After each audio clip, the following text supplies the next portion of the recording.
किन रोटी जिमोड़ी है खून भूखा है तो हम जो रोटी जिमोड़ा है वे सब जना दो याद करा करो एक बार ऊपर हम मुट्ठी बंद करो पंजा नहीं दिखाना ऊपर पूरी जोर बोलो भारत माता की मैं आप इन जेऊं तो 5 लाख पार नहीं है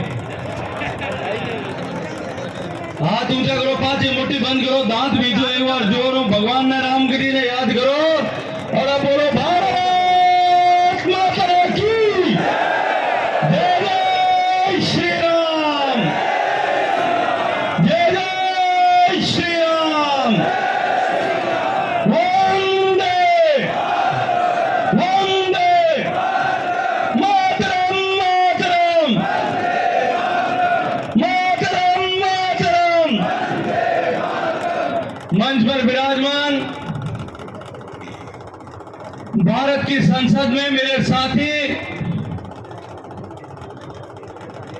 जालोर सिरोही के लोकसभा क्षेत्र के लगातार 3 बार प्रतिनिधित्व करने वाले श्री देवजी भाई पटेल मंच पर विराजमान कार्यकर्ताओं के सम्मान का प्रतीक जालोर लोकसभा क्षेत्र जालोर सिरोही लोकसभा क्षेत्र में भारतीय जनता पार्टी के प्रत्याशी के रूप में नामित आदरणीय लुम्बाराम जी मंच पर उपस्थित राजस्थान सरकार के सम्मानीय मंत्री आदरणीय भोपा जी ओडाराम जी मुख्य सचेतक जालोर के यशस्वी विधायक आदरणीय जोगेश्वर जी विधायक आदरणीय समाराम जी आदरणीय छगन सिंह जी आदरणीय बाबू सिंह जी आदरणीय जीवाराम जी आदरणीय जिला प्रमुख साहब जालोर राजेश राणा जी प्रमुख साहब सिरोही आदरणीय अर्जुन जी इस देवतुल्य सभा में उपस्थित जगसी राम जी नारायण सिंह जी बा रामलाल जी और हमारे पचपतराव आयोडा बा अमराराम जी इस देवतुल्य सभा में विराजोड़ा पूराराम जी आदरणीय महेंद्र बोरा जी सम्मानीय दोनों जिलाध्यक्ष आदरणीय मंगल सिंह साहब सिराना आदरणीय भवानी सिंह साहब बाकरा आदरणीय वरद सिंह जी महिला मोर्चा की अध्यक्षा आदरणीय रक्षा भंडारी जी आदरणीय सावड़ाराम जी देवासी मंच पर उपस्थित हम सबको आशीर्वाद देने के लिए आए हुए संत समाज के सभी सम्मानीय संतगण मंच पर उपस्थित भारतीय जनता पार्टी के वरिष्ठ कार्यकर्ता दायित्ववान कार्यकर्ता जनप्रतिनिधिगण पूर्व जनप्रतिनिधिगण देवतुल्य सभा में उपस्थित जालोर सिरोही लोकसभा क्षेत्र के सभी सम्मानित सरपंच पंचायती राज संस्थान के सारे सम्मानित जनप्रतिनिधिगण दूर दराज के क्षेत्र से आए हुए मेरे सारे पितातुल्य बुजुर्ग मातृशक्ति युवा साथियों पत्रकार मित्रों मैं आप सबको इस जालोर की पवित्र धरती को साक्षी मानते हुए जिस जालोर की धरती ने अलाउद्दीन खिलजी के समय में शाका और जौहर दोनों देखा है उस पवित्र धरती को अपने सिर पर चंदन की मात्र रखते हुए आप सबको प्रणाम करता हूं आप सबका अभिनंदन करता हूं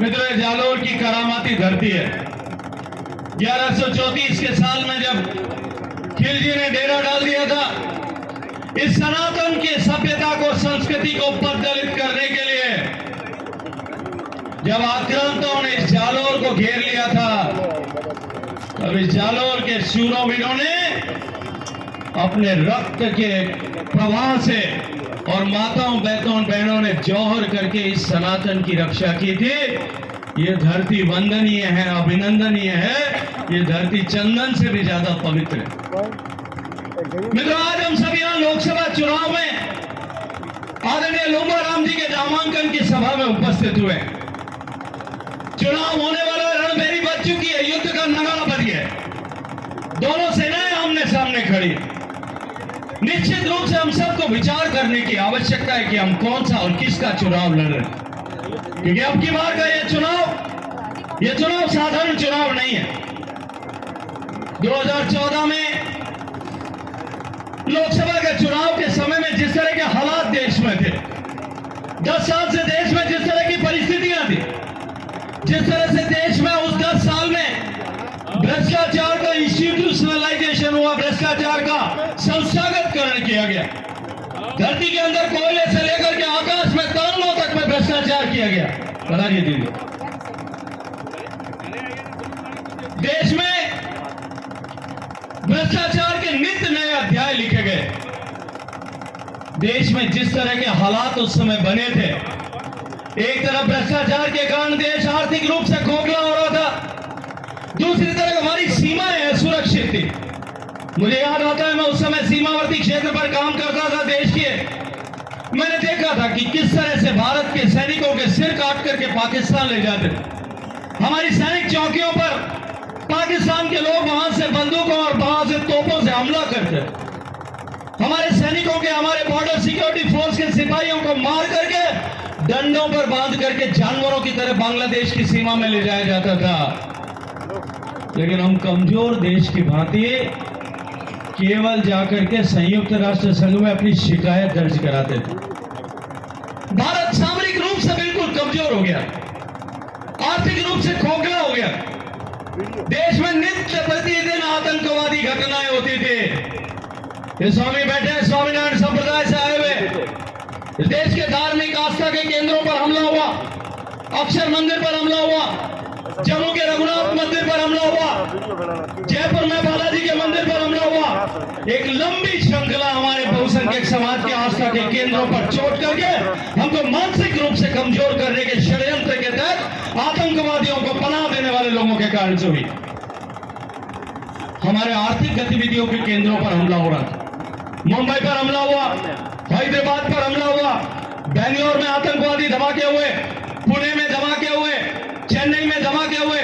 ये देश धमाकों और आतंकवादियों की घटनाओं की गूंज से बाहर नहीं निकल पा रहा था। जिस तरह के हालात देश में बने थे, देश चारों तरफ से बिखराव के दौर पर था और सामान्य लोग ये मानने लगे थे कि ये बाढ़ी जो है, जिनको चुन करके हम बेचते हैं, वो अब खेत को खाने लगी। ऐसे समय में मैं अभिनंदन करूंगा आप सब लोगों का, जालोर पवित्र धरती के लोगों का अभिनंदन करूंगा कि राजस्थान के माननीय मुख्यमंत्री जी ने उस समय जो संकल्प व्यक्त किया था कि हम देश में अब की बार, जो देश की भारतीय जनता पार्टी के नेतृत्व ने, तत्कालीन अध्यक्ष राजनाथ सिंह जी ने, प्रधानमंत्री के नामित उम्मीदवार आदरणीय नरेंद्र मोदी जी ने जो देश को भरोसा दिलाया, देश का आह्वान किया है कि अब की बार हम 272 के पार करेंगे, पूर्ण बहुमत की सरकार बनाएंगे। कोई मानने को तैयार नहीं था, लेकिन आप देवतुल्य कार्यकर्ताओं के आशीर्वाद से, आप सबके परिश्रम से, आप सबके भागीरथी पुरुषार्थ से वो सपना साकार हुआ। राजस्थान में हम 25 सीट जीते और देश में 272 सीटों के से ज्यादा 282 सीटें लाकर के पूर्ण बहुमत की सरकार बनाने का आशीर्वाद देश की जनता ने दिया। प्रधानमंत्री की कुर्सी पर बैठने से पहले जो संकल्प देश के सामने किया था कि देश की जनता ने हमें देश चलाने के लिए यह सौभाग्यपूर्ण अवसर नहीं दिया है। ये भारत देश तो भगवान भरोसे अपने आप ही चलता है। ऐसे ऐसे प्रधानमंत्री हो गए 10 साल तक जिनकी आवाज लोगों को समझ में नहीं आई तो भी चल रहा था। ऐसे ऐसे मुख्यमंत्री आ गए जिनकी भाषा 5 साल तक राजस्थान के लोगों को भी समझ में नहीं आई तो भी चल रहा था। राजस्थान को, देश को बदलने के लिए देश की जनता ने हमको आशीर्वाद दिया और देश के बदलाव का रास्ता गरीब के घर से होकर के जाता है। माननीय प्रधानमंत्री नरेंद्र मोदी जी ने कहा, मेरी सरकार गांव, गरीब, किसान, पीड़ित, शोषित, वंचित, दलित, महिला, इन सब के कल्याण के लिए काम करेगी, इनके जीवन में परिवर्तन लाने के लिए काम करेगी। अनेक योजनाएं देश में पहले बनती थी, लेकिन वो योजनाएं धरातल पर उतरने पर गायब हो जाती। याद होगा बुजुर्ग लोग जो सामने बैठे, इंदिरा आवास बनता था, कतरा इंदिरा आवास बनता, ऊपर गांव में 2 बनता कि 3 बनता। सरपंच साहब रे पाड़े 2 आता तो रविंद्र सिंह जी सरपंच साहब कौन करता कि हमारे 2 आइया, एमएलए साहब की कृपा थी 2 आइया, बे आइया हूँ, एक तो मारे बनानो और एक मारे भाई ने बनानो, 30 घर बनानो, गाँव बनाने, गरीब आदमी ने नहीं बनाना। गरीब आदमी इंतजार करता था, दूर टिमटिमाते हुए दिए की रोशनी को देख करके जैसे इंतजार करता है कि कभी मेरे घर में भी दिया जलेगा, वैसे वो आशा के लेकर के जी रहा था। नरेंद्र मोदी जी ने नई व्यवस्था कायम की। जो योजना हाथ में लेंगे वो योजना हर गरीब के घर तक पहुंचाने के लिए काम करेगी। देश के हर घर तक बिजली पहुंचाने के लिए काम करना प्रारंभ किया। 4 करोड़ घरों तक बिजली पहुंची। देश के हर घर तक गैस का चूल्हा पहुंचाने का काम किया। देश में 11 करोड़ घरों तक गैस का कनेक्शन पहुंचा। देश में हर घर तक बैंक का खाता खोलने का काम शुरू किया। लोग कहते थे कि बैंकों में खाता खोलने जाएंगे, बैंक के कंप्यूटर गर्म हो जाएंगे। हिंदुस्तान में 10 करोड़ खाते नहीं खुल सकते। 44 करोड़ खाते खोल करके हर गरीब के घर तक खाता पहुंचा दिया। आज मोदी जी वहां से पैसा भेजते हैं, सीधा आपके खाते में पहुंचता है कि नहीं पहुंचता है? किसान सम्मान निधि का पैसा आता है, सीधा पहुंचता है कि नहीं पहुंचता है? कोई बीच में बिचौलिया एक पैसा भी खा सकता है क्या?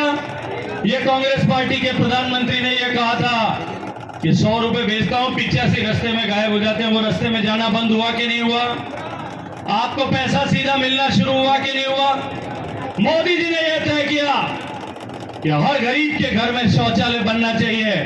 12 करोड़ शौचालय बन चुके हैं। देश के हर घर तक शौचालय बन गया। देश का हर गांव जो है आज ओडीएफ प्लस होने की दिशा में आगे बढ़ रहा है। 6 लाख में से 5 लाख गांव ओडीएफ प्लस हो गए। गरीब के घर में परिवर्तन